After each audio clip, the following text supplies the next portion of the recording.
The coaches poll debuted this week, and Florida State was ranked in the top 10, just barely made the top 10 by the skin of their teeth at number 10, which I found interesting. I really wouldn't have been surprised to see anywhere from, I don't know, 9th, 10th, 11th, 12th, 13th.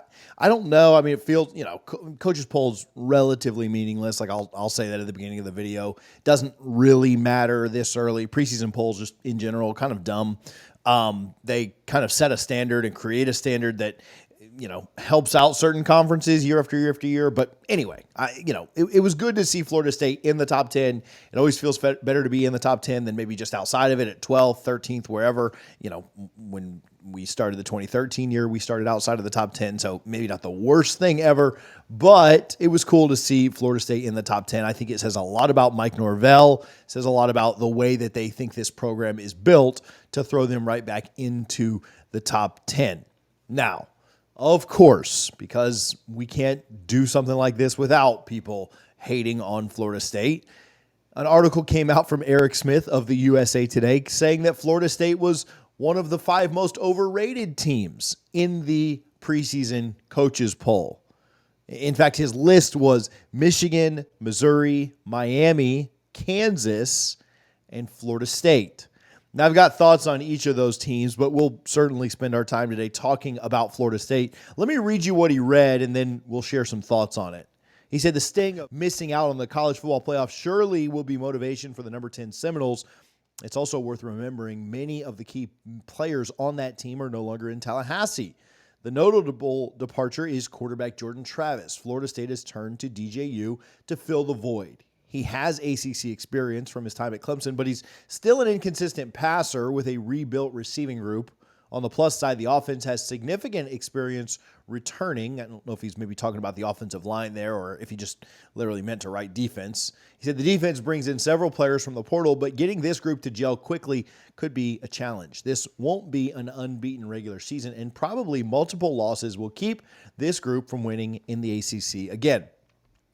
Now, the only reason I really kind of gave precedent to this or even wanted to talk about it is it was a USA Today article. It's a USA Today coaches poll. And so there's some synergy there. It certainly comes from the group that puts together the poll.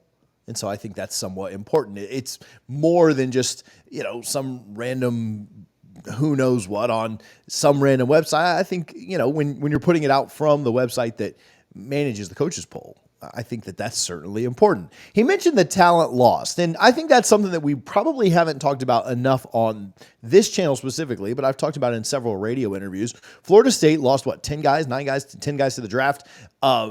When you look at who might get drafted next year, and a lot is made and a lot is said about the guys that got drafted last year, Jordan, Trey, Johnny, Keon, Jared, Braden, the corners. I get it. There's a lot there. Tatum.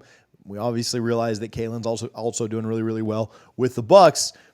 But there's a lot of guys on this year's team that we expect to get drafted as well. Would it surprise anybody if Lawrence Toafili got drafted, if Darius Washington got drafted, if DJ Uiagalelei got drafted? Would it surprise anybody if guys like Marvin Jones Jr., Pat Payton, Darrell Jackson, Josh Farmer, Fintrell Cypress, DJ Lundy, Azariah Thomas, Shaheem Brown? Would it surprise anybody if any of those guys got drafted? If Robert Scott can pull together a full healthy year?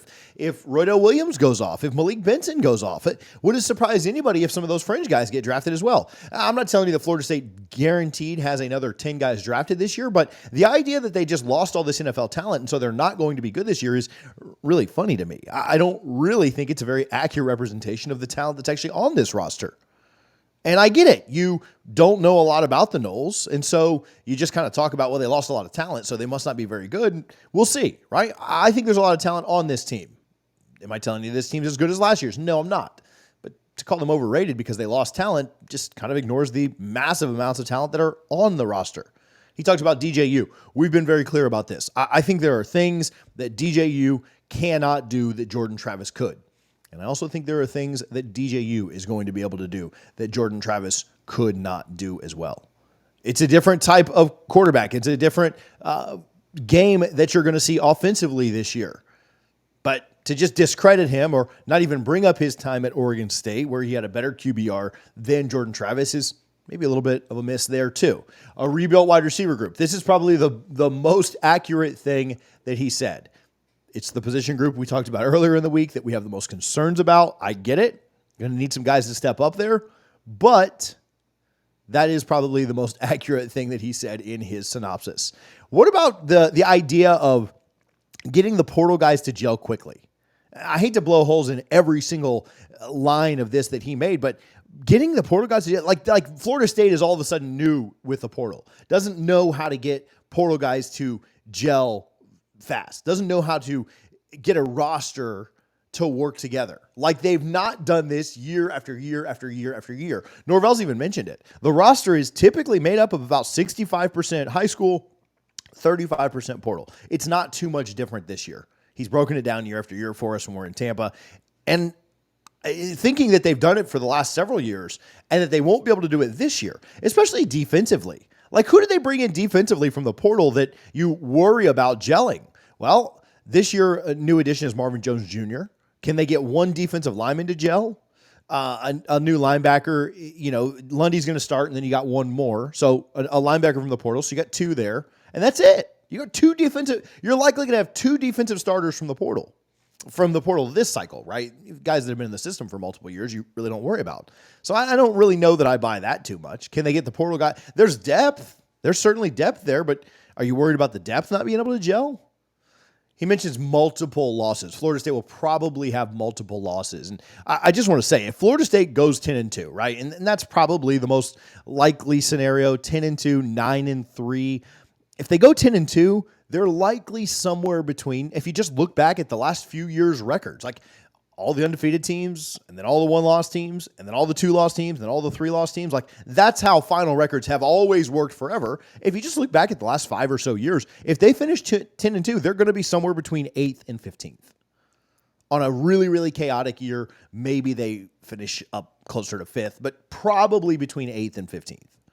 If they go 9-3, they're going to finish somewhere between 10th and 17th. Like, that's just how it works. If you're in one of the power conferences and you finish 10-2, you're going to be somewhere between 8th and 15th. If you finish 9-3, you're going to be somewhere around above 20th, almost always above 20th. Let's say 2 of those losses are ACC losses. He's right. It keeps Florida State out of the championship. So most likely 2 ACC losses, probably Miami and Clemson. So then you'd have wins against Notre Dame, UF, Southern Methodist. You'd have a win when everybody was watching against Georgia Tech. You'd have some other wins that I think would be impressive in there. And so that would keep Florida State out. I think 10-2, they're a very fringe team. I think they probably have a better chance at going 10-2 and sneaking in than they do 10-2 and then losing in the conference championship game. And I'm not saying they're certainly in at 10-2, but just the idea that multiple losses would just eliminate them from competition for anything is a little silly to me. Now, yeah, I think your 10-2 is not going to look very good if you're going up against a 10-2 SEC team. But 10-2 teams have always been right around that 8th to 12th moniker. Like, they've always just been right there. How about some of the teams that he didn't list as overrated? Now, he mentioned Michigan. He mentioned Miami. He mentioned Missouri for different reasons, right? And we'll look and laugh at the Miami one, and we'll even poke some fun there. But the teams that weren't mentioned, let's talk about that. But first, I will give a little bit of love to the Mango board. We do have a winner from last week's giveaway. Sean hit us up on Twitter, or X, whatever you're calling it, and got us this picture of some mangoes that he purchased. Also, a little IPA there, a mango IPA, a tropical type drink. Appreciate Sean for sending the picture in. We'll get him hooked up with an FSU branded mango polo and 25 mangoes. It's a lot of mango margaritas, I feel like. But a quick reminder to grab a couple of mangoes the next time you are at your local grocer. We appreciate the Mango Board for their support of not only FSU athletics, but this channel. And you don't have to buy 25 like Sean's about to get, but you could certainly grab a couple and enjoy it then. All right, let's talk about some of these teams he didn't mention. Penn State, ranked right ahead of Florida State. When has Penn State been relevant in anything? And do we think this is the year they're just going to all of a sudden put it together?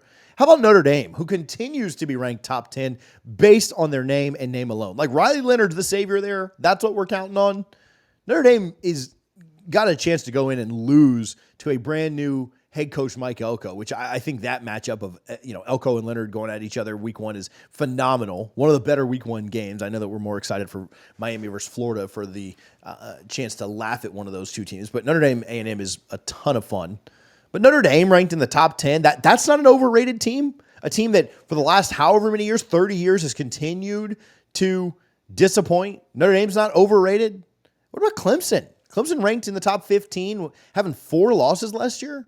Their season could be over by the time they come to Doak when they have losses to Georgia and NC State.